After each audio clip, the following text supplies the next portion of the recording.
Welcome back to the Hoopsville Coaches Corner, presented by Buffalo Wild Wings here at the Hoopsville National Invitational Classic, hosted by Stevenson University. I'm Dave McHugh, now joined by Andy Sachs, formerly of Bethany and now of Salisbury. And first and foremost, welcome to the tournament. Thank you. It's great to be here. I'll tell you, it was a great game. Yeah, we are now talking to him shortly after their game against Southern Vermont, and I talked to you at halftime, talked to Coach Engelstad at halftime, said no one put their foot down. I wouldn't say anybody put their foot down necessarily in the second half, but man, that was one heck of a back and forth. Yeah, I mean, I thought we rebounded the ball better in the second half. They really hurt us on the boards, and you know, the senior-laden lineup, but the guys hung in there. They went a little run. We went up 6. They come back and took the lead, but I got 6 seniors, you know, and they really stepped up at the end of the game. It was a big game for both squads for varying reasons. For you guys, because you are trying to find yourselves this season with a lot of expectations, but not having Wyatt Smith due to injury. At the same time, Southern Vermont wants to prove themselves and show that they can play. So you know they're probably coming out of that disappointed when they've got a big game against St. Thomas coming up. All right. How do you take a game like that and move it into tomorrow? How do you take a game like that and move it into December, January, and February? Well, it's a great question. DeSales plays so much different than Southern Vermont does, so it's going to be a different contrast of styles for us. So hopefully when you make the NCAA tournament, you're going to play 2 different teams that will help you adjust to that in terms of your preparation. We're just trying to get better. You know, we got a long way to go, but the league's really, really good, and we're just trying to win as many games as we possibly can before we start our conference schedule. When you took this job over, Josh Merkel leaving to go to Randolph-Macon, you took this job over, what, early summer, if memory serves? June 23rd. Yeah, so midsummer. Yeah. Didn't really get a chance to really kind of get your feet wet before the guys were obviously off campus, and of course, not to get a chance to really get into the recruiting ranks. But you took over a pretty good, talented team. Was that kind of part of the attraction, besides coming back to your alma mater? Yeah, I mean the timing. The time was good, and then again, I think, you know, the culture here changed from where it was for 10 years, and you have kids in the program that really care, and obviously losing Wyatt hurts. But as I told Ryan, I just interviewed with you, you know, it happened early. The guys accepted it. You know, he's accepted it. We moved on, and it's an opportunity for other guys to get better and play different roles, which they didn't last year. Because if you look at their films from last year, they struggled early on, and the last 10 games they were really, really good, and he was obviously a big part of that. So now other guys got to try to get better. And again, I think down the road, down the long run, it will make us better. When you look at this squad versus your schedule, Josh went out there and scheduled this year. I mean, he put some challenges in front of you. How do you kind of have them focused on the task at hand and not let the bigger scope of things kind of overwhelm them? You know, every game is an opportunity to prove ourselves. So when you're playing, you know, we played Rowan and Widener, we played Southern Vermont, you get DeSales tomorrow, we got Virginia Wesleyan on Tuesday. Yeah. Then we jump back into our conference, and they got Christopher Newport, who's favored to win our league, and you know Harrisburg and Frostburg. So welcome to the 2015 part of your schedule. Right, and you know, and then after exams, we get Concordia from Wisconsin, who made the NCAA tournament, and then Worcester, who I played when I was at Bethany, who's one of the premier programs in the country. So it's a great test for us. It helps our out of conference strength of schedule, obviously. I like to play a couple of those games at home. I think the kids want to play at home. This isn't considered a home game? No, it's not. But I think that, you know, the kids relish the challenge, and they want to prove themselves. And again, you know, part of it with Wyatt not being here, hey, we're still pretty good without him. Because a lot of, you know, let's be honest with you, a lot of people say, wow, they're losing Wyatt, you get a pass year. No, there's no pass year. You know, we have a chance to do something special here, and we got to be able to go to do that. So guys have to step up their game. When you look at this conference, wide open is kind of how I think of it. Yes, Christopher Newport is the pick to be #1, but it's not going to be a slam dunk. No. You guys are in there. St. Mary's is in the mix. Marymount has improved. Wesley has gone out and beaten Virginia Wesleyan. York seems to be improving a little bit. Penn State, Harrisburg certainly has got some people talking about them. Absolutely. I mean, I think we've hit 7 here. Right. This is not going to be easy. Can a tough out-of-conference prepare you for that, or can it wear you out? Well, you hope it does. I mean, they're kids. They should be super tired. You know, they're not 35, 40 years old playing in a men's league.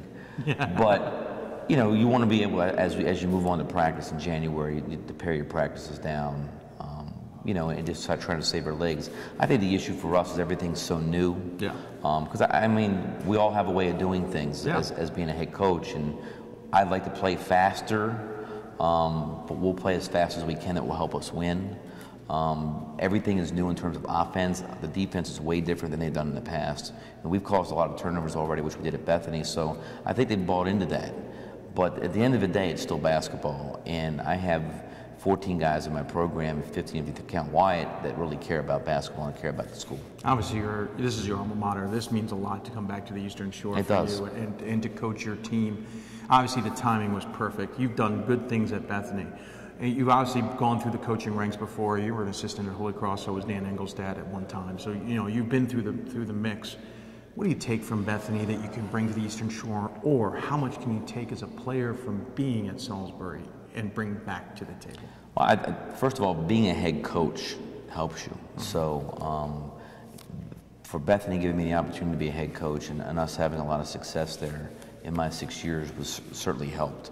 And believe me, we made mistakes. We made we made mistakes, but we learned from that. We tried to get better. We went to 2 NCAA tournaments. We got shut out a couple years ago. We won a regular season. We won 12 of our last 15 games last year. So you learn to grow a little bit as a coach, being a head coach, and Bethany certainly gave me the opportunity to do that. I don't have to coach tennis here, which is great. So there's less responsibility. They got a good tennis program. You don't need to worry about it. Yeah, and absolutely. I don't want to screw it up. But I think when you look at the dynamics of each school, it's we had a lot of Maryland kids that played for us. We had the player of the year last year, Delonte Joyce. We try to recruit Maryland. The Pittsburgh, Ohio is pretty good, but it's not like saturated with talent like the Delmarva. Peninsula's pretty good, Delaware's pretty good, but obviously the DMV itself with Northern Virginia, DC, and Baltimore is really, really good talent. And we got to be able to get this. Plus, we can expand it here, getting up in New Jersey because a lot of kids want to go south. But coming back here, the school itself has changed dramatically from where I was 23 years ago. I mean, every building's brand new except for the gym. The dorm, at least it's not the rubber cord. Right. And then we have air conditioning too. So that's true. And it's to me, it's an easier sell. It is a great school. It's high academic kids, which That's the other thing that's changing. Right. And being in Holy Cross, you find out real quick. Smart kids want to go to school with smart kids. And that's not saying every kid's aren't good enough or whatever, but they have a very high standard there. And there are some kids that we can't get into school. You have to accept that and move on. So early in the recruiting process, we got to target the guys that we feel we can get into school and that we can get. So we've done a pretty good job so far. We got a couple of kids that are already committed to us. So we just got to keep getting better. And I think the sky's the limit there. I think it's a place where you can be really, really successful, as every sport is. And I'm very excited to be a part of it. Yeah, a lot of sports there, certainly at Salisbury, being very competitive and making the NCAA tournament. It certainly seems to be part of the culture. What was the reaction, I should say, to you returning from the alumni base, from the community? Because it's my wife was really happy. I can tell you that. Yeah, she's from the Eastern Shore, so. Oh, because she gets to go home. Yeah, I think And it wasn't just for the great South Shore crowd. Right, the guys that I coached. Back when we went to the Elite Eight and were number 2 in the country, and we beat Maryland Eastern Shore by 37. I mean, a lot of those guys really petitioned for me to get the job, and I really owe it to them to do a great job here at Salisbury because they want to see the program do well. And even guys that I didn't coach, I've gotten a lot of emails and phone calls from. I've got handwritten letters. I mean, it's been great. But they want to see the program be successful. They don't want to be 12 and 15. They don't want to be 14. And they want to be really good. And I want to be really good. So we got to work at that to cultivate, a good talent that we want to come to Salisbury to get a great education, to play great basketball, to have a great experience being in college. Well, it's great to see you back on the Eastern Shore. I will say, from my days of being at Goucher, I remember Salisbury and Goucher and Catholic and all these great games. Yeah. And it just kind of disappeared. I know you were gone, but it disappeared, and it was fun last year to see Salisbury back in the mix. And we got, Tommy and I are going to play next year. Oh, that's great. It's been great, and then I'm trying to get Steve on the schedule too. So, I like to continue those rivalries, and again, we get a lot of kids from across the bridge, so they want to play in front of their families. So that's why another thing about coming here is great because a lot of their families. That's why I said, is this a home game for you? No, well, believe me, when we get the students at Salisbury, it's great. I mean, it's a fun place to play, and that's the way college basketball at any level should be. And finally, coming out of this weekend, what can you guys, even if you lose against DeSales, what can you take from this weekend that you hope to use the rest of the season? Well, we try to focus on three big statistics. Those are rebounds, turnovers, and free throws, which we won all three today. And again, if you win all three of those battles, you're probably going to win the game. And we got to focus on getting better every time we get out on the floor. We didn't take care of the ball very well today. We had 16 turnovers ourselves. We didn't rebound very well in the first half. Great second half of rebounding the basketball.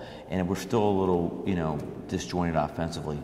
But defensively, we let up some easy baskets in the second half. Defensively, we're a lot further ahead than I thought we would be. So I think that'll keep getting better for us. Well, thanks for joining me. Of course, we're talking to Coach here after their game against Southern Vermont. They'll take on DeSales later. As always, we give the coach the final word. Any final thoughts you want to share with those who may be tuning in? Well, first of all, this is a great tournament, so to have a chance to come back here to play is great. And if anybody's in the area, they should come down and watch it tomorrow.